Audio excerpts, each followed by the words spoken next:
Hi guys, as you can see this remote control doesn't work and its battery is empty. Imagine you are far from any store and you can't buy a new battery, so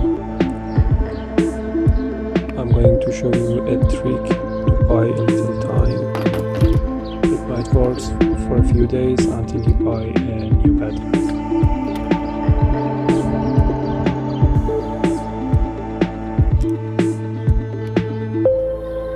Well, it's very simple.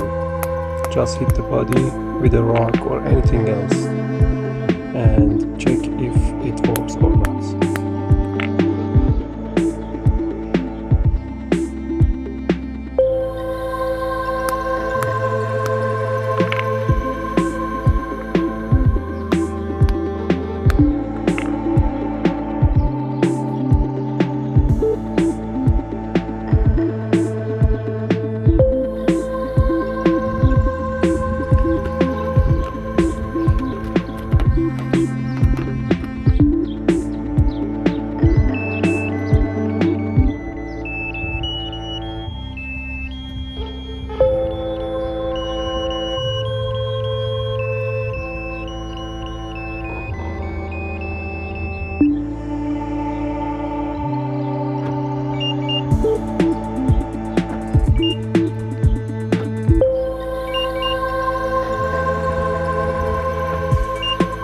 Please keep in mind, never use this method for any kind of batteries like lithium and Li-Ion or any rechargeable batteries.